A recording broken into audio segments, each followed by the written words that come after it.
ಕೆಟ್ಟ ನಡತೆ ಉಳ್ಳವರಿಗೆ, ದುರಾಚಾರಿಗಳಿಗೆ ನೀನು ಒಳ್ಳೆಯದನ್ನ ಮಾಡುವಂತ ಬೈಬಲ್ ಹೇಳ್ತದೆ. ಎಂತಹ ಕಷ್ಟಕರವಾದ ಕೆಲಸ ಬೆಳಿಗ್ಗೆ ಕೊಡ್ತಾ ಇದ್ದಾನೆ. ಯೆಹೋವನಲ್ಲಿ ಭರವಸೆ ಇಟ್ಟು ಸ್ಟಾರ್ಟಿಂಗ್ ಬಂದಿದ್ದ ತಕ್ಷಣನೇ ದುರಾಚಾರಿಗಳು, ಕೆಟ್ಟ ನಡತೆ ಉಳ್ಳವರು ಅಂತ ಹೇಳ್ಬಿಟ್ರು. ಇವಾಗ ನಿಮ್ಗೆ ದೇವರು ಅಂತವ್ರ ಮಧ್ಯದಲ್ಲಿ ನಿಲ್ಸ್ಬಿಟ್ಟು ದೇವರು ನಿಮ್ಗೆ ಹೇಳ್ತಾ ಇದ್ರು, ಸುತ್ತಲೂ ನಿಮ್ಗೆ ಕೆಟ್ಟವರನ್ನ, ಸುತ್ತಲೂ ನಿನ್ ದುರಾಚಾರಿಗಳು ನಿಲ್ಸ್ಬಿಟ್ಟು ಮಧ್ಯದಲ್ಲಿ ನಿನ್ನ ದೇವ್ರು ನಿಮ್ಗೆ ಹೇಳ್ತಾ ಇದ್ರೆ, ಯೆಹೋವನಲ್ಲಿ ಭರವಸೆ ಬಿಟ್ಟು ಒಳ್ಳೆಯದನ್ನ ಮಾಡಿ. ಯಾರಿಗೆ ಮಾಡ್ಬೇಕು ಈಗ ಒಳ್ಳೇದು?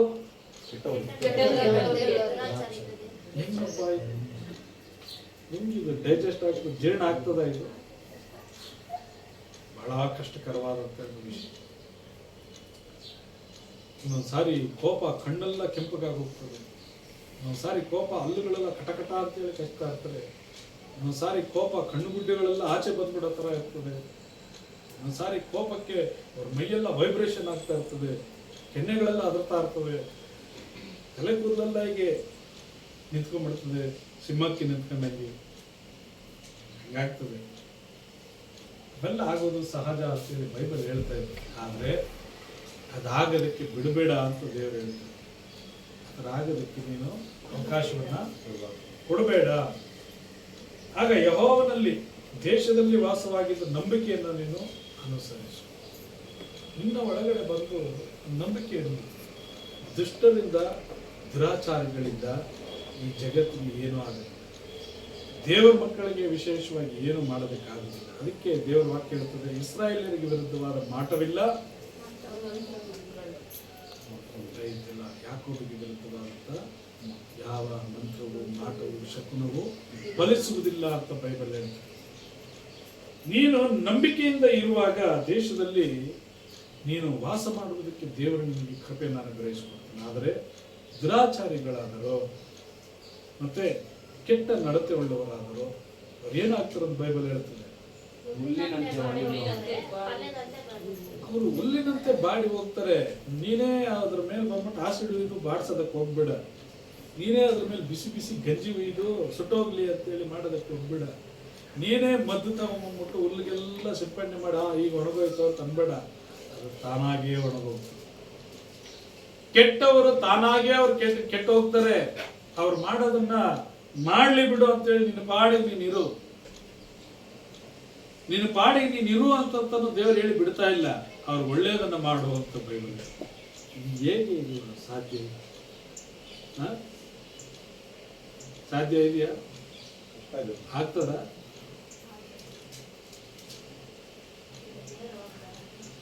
ಆಗ್ತದ? ನಿಜಾಂಶನೇ ನಾವು ಹೇಳೋದು, ನಿಜಾಂಶವನ್ನೇ ಮಾತಾಡೋದು.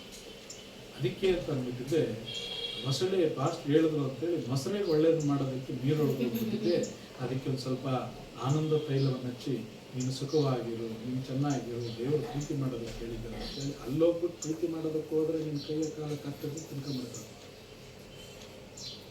ಅಪಾಯಕರವಾದಂಥ ಸ್ಥಳದಲ್ಲಿ ಅದನ್ನು ತೋರಿಸೋದಕ್ಕೆ ಹೋಗ್ಬಾರ್ದು. ಆಮೇಲೆ ಆದರೆ ನಿನ್ನೊಳಗಿರುವಂತ ನಂಬಿಕೆ, ನಿನ್ನ ಒಳಗೆ ಇರುವಂತ ಭರವಸೆಗೆ ಕುಂದು ಕೊರತೆ ಬರಲಾರದ ಹಾಗೆ ನಿನ್ನ ಆತ್ಮವನ್ನು ಕಾಪಾಡಿಕೊ ಅಂತ ದೇವರು ಹೇಳ್ತಾ ಇದ್ದಾನೆ. ನಿನ್ನನ್ನ ಸೈತಾನ ಬಂದು ವಂಚಿಸುವುದಕ್ಕೆ ಬಿಡಬೇಡ ಅಂತೇಳಿ ಹೇಳ್ತಾ ಇದ್ದೆ.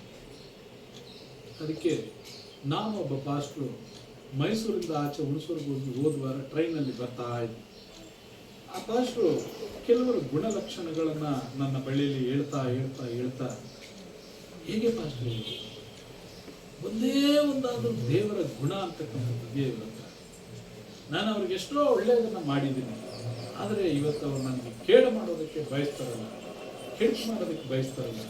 ಒಂದೇ ಒಂದಾದ್ರೂ ಅವರಲ್ಲಿ ಒಳ್ಳೆಯ ಗುಣ, ಒಳ್ಳೆಯ ಲಕ್ಷಣ ಅಂತಕ್ಕಂಥದ್ದು ಇದೆಯಾ ಅಂತೇಳಿ ಹೇಳ್ಕೊಂಡು ಅವ್ರನ್ನ ಬೈಕೊಂಡು ಬರ್ತಾ ಇದ್ರು. ಅವ್ರಿಗೆ ತುಂಬ ಕೋಪ ಬಂದ್ಬಿಟ್ಟಿತ್ತು. ಅವ್ರು ಮಾಡಿದ ದುಡ್ಡನ್ನು ಇವ್ರ ಹತ್ರ ತಗೊಂಡು ಅವ್ರು ತಿಂದ್ಬಿಟ್ಟು, ನೀನೇ ನನಗೆ ದುಡ್ಡು ಕೊಡಬೇಕು, ನೀನು ನನಗೆ ಸಾಲಗಾರನು, 29,000 ತಗೊಂಡು ತಿನ್ಬಿಟ್ಟಿದ್ದಾರೆ, ಏನೋ ಒಂದು ಕೆಲಸ ಮಾಡ್ಕೊಡ್ತೀನಿ ಅಂತ. ಈಗ ಆ ಕೆಲಸನೂ ಮಾಡ್ಕೊಟ್ಟಿಲ್ಲ, ಆ ದುಡ್ಡು ಕೊಟ್ಟಿಲ್ಲ. ಏನಪ್ಪ ದುಡ್ಡು ತಗೊಂಡು ಈ ಥರ ಕೆಲಸ ಮಾಡ್ಕೊಡ್ತೀನಿ, ದೇವರು ನಂಬಿರ್ತಕ್ಕಂಥ ನೀನು ಒಂದು ಸೇವಕರು ಈ ರೀತಿಯಾಗಿ ಮಾಡ್ತೀಯ ಅಂದರೆ ನಿನಗೂ ನನಗೆ ಯಾವ ಬ್ಯಾಲೆನ್ಸು ಇಲ್ಲ.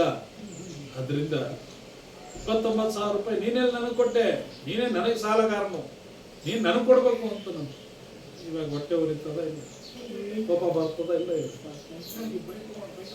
ಹೊಟ್ಟೆ ಉರಿಗೆ ಬೈಕೊಂಡು ಬರ್ತಾ ಇದ್ದೆ. ನಾನು ದಿಢೀರ್ ಅಂತೇಳಿ ಅವ್ರಿಗೆ ಹೇಳಿದೆ, ಒಂದೇ ಒಂದು ಒಳ್ಳೆ ಗುಣ ಆದ್ರೂ ಇದೆಯಾ ಅಂತ ಅನ್ನೋದನ್ನ ನಾವು ಜಡ್ಜ್ ಮಾಡೋದು ಬೇಡ. ನಾವು ಯಾರಿಗೂ ನ್ಯಾಯ ತೀರಿಸೋದು ಬೇಡ, ಆ ಕೆಲಸ ನಮ್ಮದು ಅಲ್ಲ. ನಾವೊಬ್ಬರಿಗೆ ನ್ಯಾಯ ತೀರಿಸುವುದಕ್ಕೆ ಪ್ರಾರಂಭ ಮಾಡಿದ್ವಿ ಅಂದ್ರೆ ಲೂಸಿಫರ್ ಆತ್ಮ ಬಂದು ನಿಮ್ಮೊಳಗಡೆ ಸೇರ್ಕೊಂಡ್ಬಿಡುತ್ತೆ. ಒಬ್ಬರನ್ನ ಯಾವಾಗಲೂ ಬೈಯೋದಕ್ಕೆ ನೀವು ಪ್ರಾರಂಭ ಮಾಡಿದ್ರಿ ಅಂತಂದ್ರೆ ನಿಮ್ಮೊಳಗಡೆ ಸೈತಾನನ ಆತ್ಮ ಬಂದು ಒಳಗಡೆ ಸೇರ್ಕೊಂಡ್ಬಿಟ್ಟು ನೀವು ಸೈತಾನನ ಮಕ್ಕಳಾಗಿ ಹೋಗ್ಬಿಡ್ತೀರಿ. ದೇವರ ಮಕ್ಕಳಾಗೋದಕ್ಕಿಂತ ಬದಲು ಯಾರ ಮಕ್ಕಳಾಗಿ ಹೋಗ್ಬಿಡ್ತೀರಿ? ಸೈತಾನನ ಮಕ್ಕಳಾಗಿ ಹೋಗ್ತೀರಿ. ಅದಕ್ಕೋಸ್ಕರ ಬೇಡ ಪಾಸ್ಟರ್ ಅಂತಂದೆ, ಅಲ್ಲಿಗೆ ಅವರು ಸೈಲೆಂಟ್ ಆಗ್ಬಿಡ್ತಾರೆ. ಲೂಸಿಫರ್ ಆತ್ಮ ಬರ್ತದೆ ಅಂದಿದ ತಕ್ಷಣನೇ ಅವರು ಅಲರ್ಟ್ ಆಗೋರು. ಓಪ ಹೋಗ್ತಾ ಹೋಗ್ತಾ ನಾವು ಯಾವುದೋ ಬರದಲ್ಲಿ, ಯಾವುದೋ ಕೋಪದಲ್ಲಿ, ಆವೇಶದಲ್ಲಿ ಕಣ್ಣು ಬಿಟ್ಕೊಂಡು ಮುಂದೆ ಸಿಡಿಸ್ಕೊಂಡು ಅಲ್ಲೆಲ್ಲ ಮಾತಾಡಿ ಬೈದು ಏನೋ ಮಾಡೋದಕ್ಕೆ ಹೋಗಿ ಲೂಸಿಫರ್ ಆತ್ಮ ಒಳಗೆ ಬಂದು ಸೇರ್ಕೊಳ್ಳೋದು ಬೇಡ ಅಂತ ಹೇಳಿ ಇವತ್ತು ಈ ವಾಕ್ಯನ ಅದೇ ನಮಗೆ ಹೇಳ್ತಾ ಇದೆ. ಏನಂತ ಹೇಳ್ತಾ ಇದೆ ಅಂತಂದ್ರೆ, ಯೆಹೋವನಲ್ಲಿ ಭರವಸೆ ಇಟ್ಟು ನೀನು ಏನ್ ಮಾಡು, ಒಳ್ಳೆಯದನ್ನೇ ಮಾಡು, ಆಗ ದೇಶದಲ್ಲಿ ವಾಸವಾಗಿ ನಂಬಿಕೆಯನ್ನು ಅನುಸರಿಸು, ಆಗ ನಿನಗೆ ಯೆಹೋವನಲ್ಲಿ ಸಂತೋಷ ತಾನಾಗಿಯೇ ಬರ್ತದೆ. ನೀನು ಯಾವಾಗ ಅವರ ದುಷ್ಟತನವನ್ನ ಕಂಡುಹಿಡಿದು, ಅವರ ಕೆಟ್ಟತನವನ್ನು ಕಂಡುಹಿಡಿದು ಒಂದೊಂದು ಪಾಯಿಂಟ್ ಆಗಿ ನೀನು ತಲೆಯಲ್ಲಿ ಇಟ್ಕೊಂಡು ಬಾಯಲ್ಲಿ ಹೇಳ್ಕೊಂಡು ಇನ್ನೊಬ್ಬರ ಹತ್ರ ಅದನ್ನ ಹೇಳ್ಕೊಂತ ಹೋಗಿ ಅಂತಿತ್ತು, ನಿನ್ನ ಒಳಗಡೆ ಯೆಹೋವನ ಸಂತೋಷವನ್ನು ಕಳ್ಕೊಂಡ್ಬಿಡ್ತೀಯ. ನಿನ್ನ ಹೃದಯದಲ್ಲಿ ನೆಮ್ಮದಿಯನ್ನ ಕಳ್ಕೊಂಡ್ಬಿಡ್ತೀಯ. ಯಾವಾಗ ನೋಡು ಸರಿಯಿಲ್ಲ,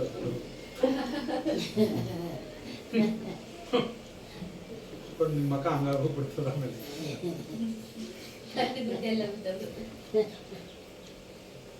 ನೋಡೋದೇ ಒಂಥರ ನಡ್ಕೊಂಡು ಹೋಗುವಾಗ್ಲೂ ಯಾರಾದ್ರೂ ನೋಡಿದ್ರೆ ಹಿಂಗ್ ಕೋಪವಾಗಿದ್ದಾನೆ ಅಂತೇಳಿ ಅವ್ರು ಅನ್ಕೊಳ್ತಾರೆ. ನಿನ್ಗೂ ಗೊತ್ತು, ಹೌದು ನಾನು ಕೋಪವಾಗೇ ಇದ್ದೀನಿ ಅಂತ. ಕಾರಣ ಏನು ಅಂತಂದ್ರೆ ನಿನ್ನಲ್ಲಿ ಯೆಹೋವನ ಸಂತೋಷ ಇಲ್ಲ.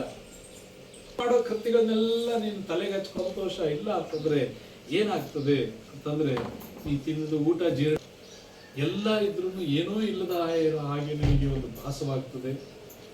ಏನೋ ಕಳ್ಕೊಂಡಂತ ಒಂದು ಪರಿಸ್ಥಿತಿಯಲ್ಲಿ ನೀನು ಇರ್ತೀಯ. ಯಾರು ನೆಂಟರ ಹತ್ರ ಹೋಗೋಕ್ಕೆ ಇಷ್ಟಪಡೋದಿಲ್ಲ, ಯಾರ ಸ್ನೇಹಿತರ ಬಳಿ ಮಾತಾಡೋದಕ್ಕೆ ಇಷ್ಟಪಡೋದಿಲ್ಲ. ಒಂಟಿ ಜೀವನ ಮಾಡೋದಕ್ಕೆ ಪ್ರಾರಂಭಿಸ್ತೀಯ, ಏಕಾಂಗಿ ಇರೋದಕ್ಕೆ ಪ್ರಾರಂಭಿಸ್ತೀಯ. ಆಮೇಲೆ ನಿನಗೆ ಕಾಯಿಲೆಗಳು ಬರೋದಕ್ಕೆ ಪ್ರಾರಂಭವಾಗ್ತದೆ, ತೊಂದರೆಗೀಡಾಗ್ತೀಯ. ಹೀಗೆ ಬಹಳ ತೊಂದರೆಗಳು ಅದರಿಂದ ಬರ್ತವೆ. ಆದ್ದರಿಂದ ಪ್ರಿಯವಾದ ದೇವಜನರೇ, ನೀವು ಯೆಹೋವನಲ್ಲಿ ಭರವಸೆ ನೀಡ್ರಿ, ನಂಬಿಕೆಯನ್ನು ಅನುಸರಿಸಿರಿ. ಯಾವ ದುಷ್ಟನಾದ್ರೂ ಇರಲಿ, ಯಾವ ನೀಚ ಬುದ್ಧಿ ಉಳ್ಳವನಾದ್ರೂ ಇರಲಿ, ಉರಿಗೊಳ್ಳೋದಕ್ಕೆ ಹೋಗ್ಬೇಡ, ಹೊಟ್ಟೆ ಕಿಚ್ಚು ಪಡೋದಕ್ಕೆ ಹೋಗ್ಬೇಡ. ನಾವಿಷ್ಟು ನಿಯತ್ತಾಗಿದ್ದೀವಿ, ಮೇಲೆ ಬರೋದಕ್ಕಾಗ್ತದೆ.